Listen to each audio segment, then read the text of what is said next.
Now we'll see that the chapter first, the symmetric ciphers. So in that symmetric ciphers we have the classical encryption techniques. So the classical encryption techniques are listed under the symmetric encryption. So the first of all we will study what is the symmetric encryption. So the symmetric encryption are called as also conventional, private key, and again a single key. So it is called as the conventional keys, the private keys, and a single key. Sender and recipient share a common key. So all classical encryption algorithms are uses a private key. So there is only one key. That's why it is called as the conventional, private key, and single key.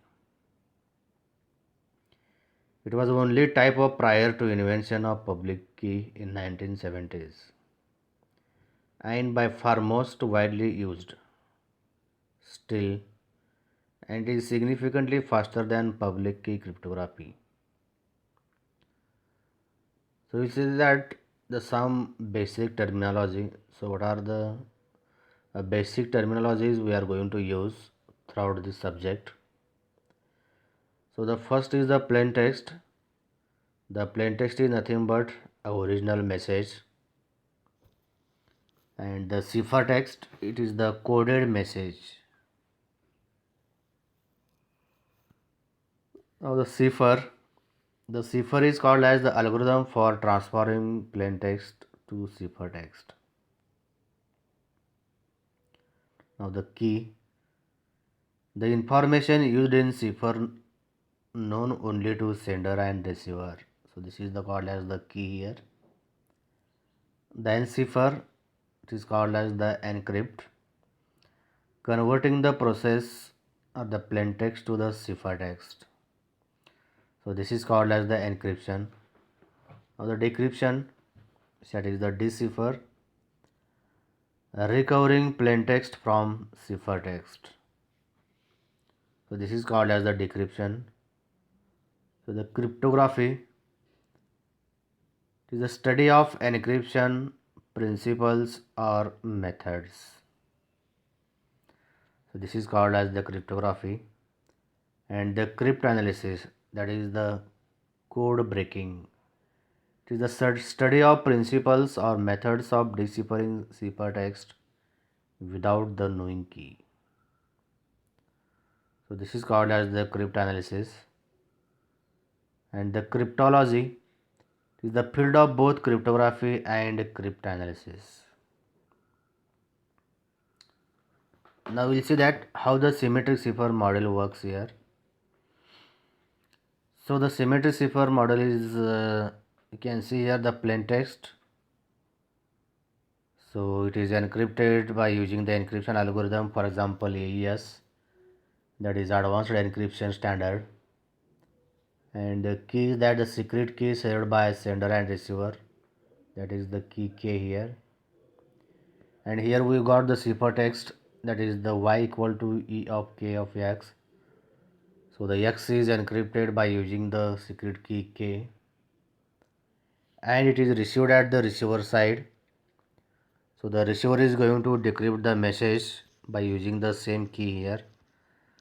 So finally he will get the X is equal to D of K comma Y, and the output of this one is the plain text. So this is about the symmetric cipher model. In this way it works. What are the requirements here? So the requirements of this one, it requires the two requirements for secure use of symmetric encryption. The one is the strong encryption algorithm we require. The second one, a secret key known only to the sender and receiver. So we need to produce the secret key, and it must be known for sender and receiver only. So the mathematically we can represent it, the y equal to E of K comma X equal to EK of X equal to XK, and the X is equal to D of K comma Y equal to DK of Y. Rajum encryption algorithm is known. Then Kirchhoff's principle. Security in secrecy of key alone, not in obscurity of the encryption algorithm. It implies a secure channel to distribute key, central problem in symmetric cryptography. Now what is the cryptography here? So it can characterize cryptographic system by type of encryption operations used in substitution, transposition, product, and the number of keys are used, a single key or private key, two key or public, the way in which plaintext is processed, a block or a string. What is the block cipher and again the string cipher that we are going to learn into the next chapters. Now what is the cryptanalysis here? So objective of this one to recover the key, not just a message. And the general approaches are the cryptanalytic attack, the brute force attack. If either succeed, all key are used to compromise. And the cryptanalytic attacks are the ciphertext only. Only no algorithm and ciphertext is statistical and can identify plaintext. And the known plaintext is know or suspect plaintext and ciphertext. Chosen plaintext, select plaintext and obtain ciphertext. A chosen ciphertext, select ciphertext and obtain plaintext. A chosen text, it select plaintext or ciphertext to encrypt or decrypt. So this is about the basic terminologies we are going to use in all the concepts. Now we will see that what are the classical substitution ciphers here. So the classical substitution ciphers we are going to learn, whereas the letters of plaintext are replaced by other letters or by numbers or symbols here. So that is called as the substitution. Or if plaintext is viewed as a sequence of bits, then substitution involves replacing plaintext bit patterns with ciphertext bit patterns here. So the first one is Caesar cipher. So it is developed by the Julius Caesar and it is a type of the substitution cipher. First attested use in military affairs.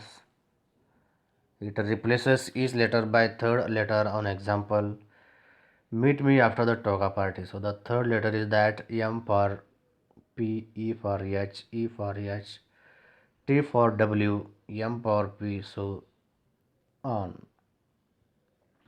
So here you can see that the original plain text and again the cipher text. The first line is about original plain text and the second line is about the cipher text here. Now we can define the transformations as and they mathematically give the each letter a number. So for A is 0, B is 1, C is 2 and so on. The X is 23, Y is 24 and Z is 25. Then have the Caesar rotation cipher is that the mathematically we can express the C equal to, that is the ciphertext is equal to E of K comma P equal to P plus K mod 26 and the P equal to D of K comma C equal to C minus K mod 26, whereas the C is called as the ciphertext, E is called as the encryption, K is called as the K, the P is called as the plain text and the mod is nothing but the modular arithmetic. The D is called as the decryption, C is called as the ciphertext, as we know about that. Now the cryptanalysis of the Caesar cipher, how it is more secure. It has the only 26 possible ciphers. A maps to A, B to Z. It could simply try each in turn. A brute force search. It given ciphertext. Just try all shifts of letters. It need to recognize when have plain text. For example, Brex ciphertext. Now the monoalphabetic cipher. The monoalphabetic cipher also it is the type of the substitution cipher. It rather than just shifting the alphabet, it could shuffle permute the letters arbitrarily. Each plaintext letter maps to a different random ciphertext letter, hence key is 26 letters long. So for example, you can see that the plaintext and again a ciphertext.